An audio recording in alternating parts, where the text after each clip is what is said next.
유다서 1장에 기록된 이 말씀을 통해서 하나님께서 주시는 은혜를 우리가 함께 나누기를 원합니다. 여러분, 이 유다서는 이 공동서신의 마지막 책입니다. 그리고 유다서 다음에는 요한이 이 계시를 받은 말씀, 요한 계시록이 기록이 되어 있습니다. 이 요한 계시록은 앞으로 일어나게 될 이 종말의 모습과 영원한 이 하나님 나라, 이 천국에 대한 예언의 말씀이기 때문에 이 사실상 이 유다서가 신약의 마지막 책이라고 할 수 있습니다. 이 유다서의 핵심 내용은 이단에 대한 이야기입니다. 하나님께서 이 죄인들을 구원할 계획을 세우시고 이 예수 그리스도를 통해 속죄하시고 이 성령을 통해 믿게 함으로 이 모든 죄인들을 구원하셨는데, 이 땅에는 이 구원을 빼앗으려고 하는 이런 악한 자들이 있다는 것입니다. 그래서 예수님 동생 유다는 마지막으로 이 하나님께서 이루어 놓으신 이 구원의 도, 이 믿음의 도를 잘 지켜야 할 것을 권면을 하게 되는 것입니다. 먼저 1절에서 2절까지 말씀에는 인사말이 기록이 되어 있습니다. 1절 말씀에 예수 그리스도의 종이요 야고보의 형제인 유다는 부르심을 받은 자 곧 하나님 아버지 안에서 사랑을 얻고 예수 그리스도를 위하여 지키심을 받은 자들에게 편지한다라고 말씀을 합니다. 여기 예수 그리스도의 종이요 야고보의 형제인 유다라고 말씀을 하는데요. 이 야고보는 야고보서를 썼던 야고보입니다. 이 야고보서를 썼던 야고보의 형제 유다라는 것은 예수님의 동생 유다를 말하는 것입니다. 그래서 이 예수님의 동생 유다도 야고보와 함께 당시 초대교회의 지도자가 되어 있었던 겁니다. 이 유다가 이 성도들에게 편지를 쓰게 된 것입니다. 그리고 2절 말씀에 인사와 이 축복입니다. 긍휼과 평강과 사랑이 너희에게 더욱 많을지어다 라고 이 복을 빌어주고 있습니다. 그리고 3절에서 4절까지 말씀은 유다서의 기록 목적입니다. 3절 말씀에 보면 사랑하는 자들아 우리가 일반으로 받은 구원에 관하여 내가 너희에게 편지하려는 생각이 간절하던 차에 성도에게 단번에 주신 이 믿음의 도를 위하여 힘써 싸우라는 편지로 너희를 구원하여야 할 필요를 느꼈노라 라고 말씀을 합니다. 여러분이 초대교회의 지도자가 되었던 이 유다는 이단의 유혹과 환란이 있는 시대에 흩어져 있는 성도들이 구원에 대한 확신을 가지게 하기 위해 편지를 쓸 마음이 있었는데, 마침 교회 안에 이런 이단의 사상을 가진 자들이 들어왔다는 소식을 듣고 이 이단의 위험성에 대해서 이 편지로 이 성도들에게 권면할 필요를 느꼈다는 것입니다. 그만큼 이 초대교회 시대만 해도 많은 이단들이 일어났다는 것을 알 수가 있는 것입니다. 그리고 4절 말씀에 보시면 이는 왜냐하면 가만히 들어온 사람 몇이 있음이라. 그들은 옛적부터 이 판결을 받기로 미리 기록된 자니 경건하지 아니하여 우리 하나님의 은혜를 도리어 방탕한 것으로 바꾸고 홀로 하나이신 주제 곧 우리 주 예수 그리스도를 부인하는 자니라 라고 말씀을 합니다. 여러분, 여기 가만히 들어온 자들이 바로 이단들입니다. 이 교회에 가만히 들어오는 것은 도둑처럼 뭔가를 훔치러 온 자를 말합니다. 무엇을 훔치는가? 이 성도들의 믿음을 훔치러 들어온 자들입니다. 그래서 이 하나님의 은혜를 방탕한 것으로 바꾸고 예수 그리스도를 부인하는 자들이라고 말씀을 합니다. 하나님을 두려워하지 않고 예수님의 구원을 믿지 않으니까 이 성도들이 이 땅에서 욕심대로 살고 세상을 따라 살도록 그 믿음을 훔치는 것입니다. 그래서 유다는 이런 자들은 옛적부터 심판받기로 성경에 기록된 자들인데 바른 믿음을 지키지 못하다가 역사 속에서 다 심판을 받았다고 말씀을 합니다. 그래서 이런 심판에 대한 이야기를 이 세 가지 사건을 가지고 설명을 하게 됩니다. 그래서 첫 번째로 5절 말씀에 보시면 너희가 본래 모든 사실을 알고 있으나 내가 너희로 다시 생각나게 하고자 하노라. 주께서 백성을 애굽에서 구원하여 내시고 후에 믿지 아니하는 자들을 멸하셨으며 라고 말씀을 합니다. 우리가 다 알고 있는 사실이지만 한 번 더 생각을 해보라는 것입니다.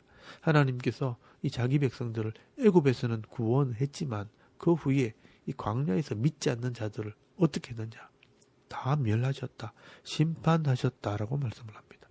이 사람들이요 불신자들이 아니고 다 이 하나님의 은혜를 받고 애굽에서 구원받아서 하나님과 언약을 했던 믿음의 사람들이었다는 것입니다.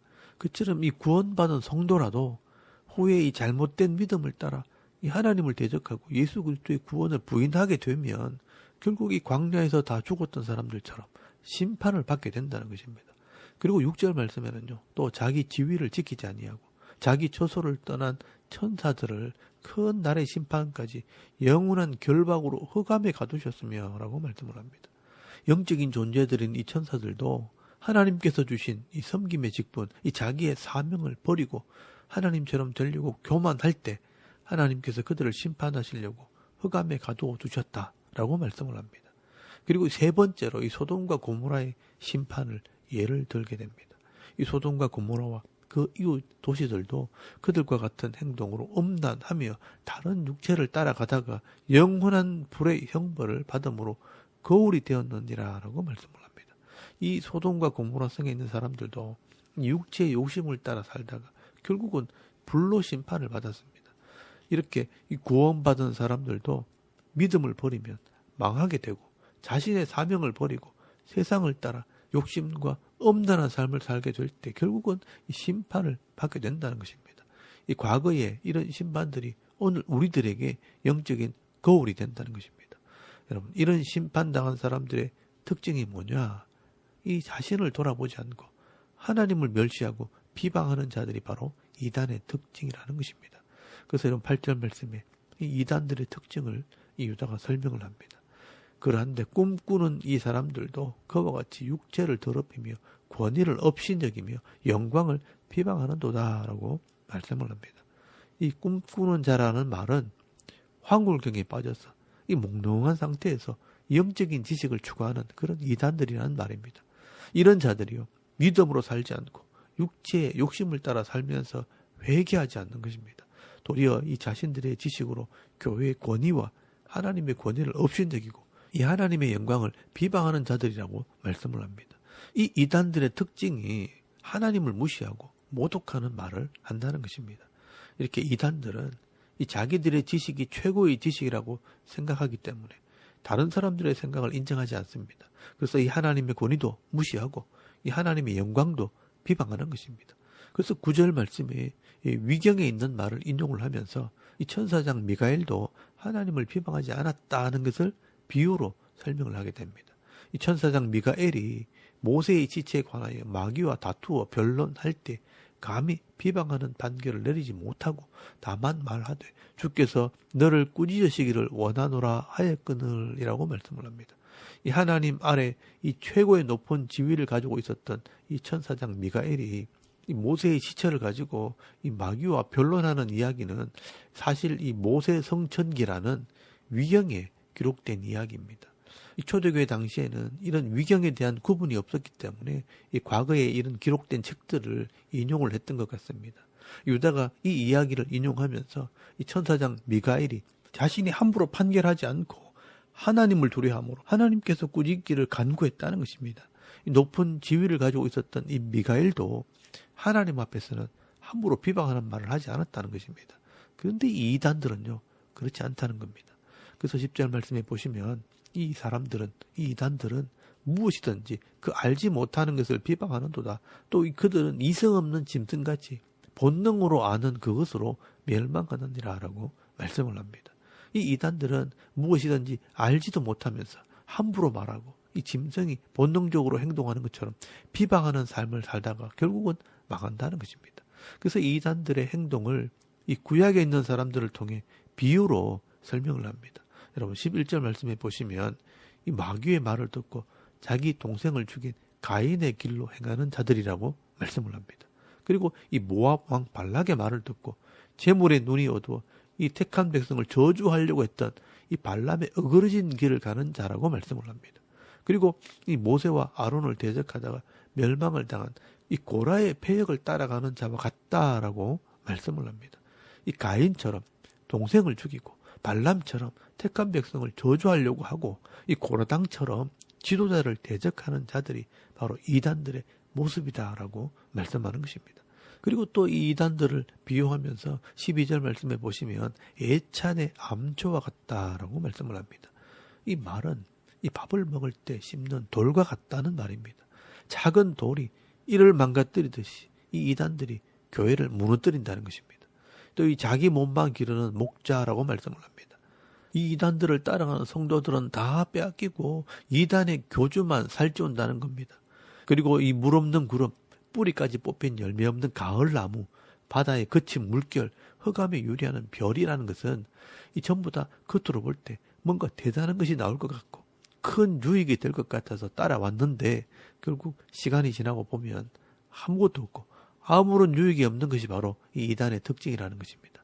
그리고 14절부터 15절까지 말씀에는 이 에녹의 말을 인용을 해서 또 설명을 합니다.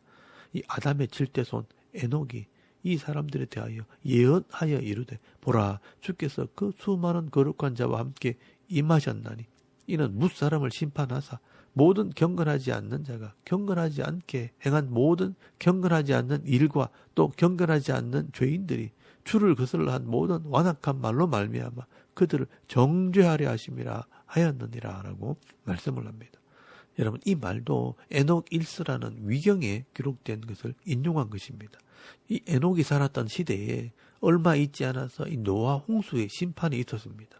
이 에녹의 아들 무두셀라, 이 무두셀라의 아들 라멕, 이 라멕의 아들 노아가 살았던 그 시대에 이 홍수 심판이 있기 전에 많은 경건하지 않는 사람들이 있었는데 그들이 행하는 모든 경건하지 않는 일들과 경건하지 않는 이 말들이 다 심판을 받았다는 것입니다. 그런데 이런 이단들이요, 에녹 시대 사람들처럼 이런 경건하지 않는 일과 경건하지 않는 말을 하고 다닌다는 것입니다. 그래서 16절 말씀해 보시면 이 사람들은 원망하는 자며 불만을 토하는 자며 그 종족대로 행하는 자라. 그 입으로 자랑하는 말을 하며 이익을 위하여 아첨하느니라 라고 말씀을 합니다. 그러므로 이 성도들은요 반드시 알고 있어야 합니다. 마지막 때가 되면요 심판이 가까워왔을 때 반드시 이런 이단들이 나오게 되어 있다는 것입니다. 그래서 17절에서 18절까지 말씀해 보시면 유다의 경고의 말씀이 기록이 되어 있습니다. 사랑하는 자들아 너희는 우리 주 예수 그리스도의 사도들이 미리 한 말을 기억하라. 그들이 너희에게 말하기를 마지막 때에 자기의 경건하지 않는 이 정욕대로 행하며 조롱하는 자들이 있으리라 하였나니 이 사람들은 분열을 일으키는 자며 육에 속한 자며 성령이 없는 자니라 라고 말씀을 합니다. 예수님의 제자였던 사도들이요 이미 이런 이단들에 대한 지식을 가르쳤다는 것입니다. 그래서 그 말을 기억해야 된다는 것입니다. 이렇게 정욕대로 행하고 조롱하고 분열을 일으키고 육신에 속한 자들이 바로 이단들이라고 말씀하는 것입니다. 이 이단들이요 교회와 성도들 속에 들어와서 서로 분열을 일으키게 된다는 것입니다. 그러면 그럴 때 이 성도들이 어떻게 해야 하는가? 여러분 20절에서 21절까지 말씀해 보시면 먼저 자기 자신을 위해서는 이렇게 하라라고 말씀을 합니다. 사랑하는 자들아 너희는 너희의 지극히 거룩한 믿음 위에 자신을 세우며 성령으로 기도하며 하나님의 사랑 안에서 자신을 지키며 영생에 이르도록 우리 주 예수 그리스도의 긍휼을 기다리라 라고 말씀을 합니다. 이 성도들이 먼저 해야 할 일은 자기 자신을 위해서 믿음 위에 자신을 먼저 세우고 성령으로 늘 깨닫도록 기도해야 된다. 이 성령의 충만함을 구하라는 것입니다. 그리고 사랑 안에 자신을 지키고 주님을 기다리라. 종말에 대한 신앙을 가지라 라고 말씀을 합니다. 그리고 다른 사람에 대해서는 어떻게 해야 되는가? 여러분 22절에서 23절까지 말씀해 보시면 어떤 의심하는 자들을 긍휼히 여기라. 또 어떤 자를 불에서 끌어내어 구원하라. 또 어떤 자를 그 육체로 더럽힌 옷까지도 미워하되 두려움으로 긍휼히 여기라 라고 말씀을 합니다. 유다는 이 세 부류의 사람들을 구분하고 있습니다. 첫째는 예수를 믿지만 의심하면서 신앙이 오락가락하는 자들은 긍휼히 여기라, 불쌍히 여기라고 말씀을 합니다. 그리고 두 번째는 불에서 끌어내어 구원하라는 것은 이단에 넘어간 자들을 말씀을 합니다. 이런 자들은 심판을 받지 않도록 그 불심판에서 건져내라, 구원해라 라고 말씀을 합니다.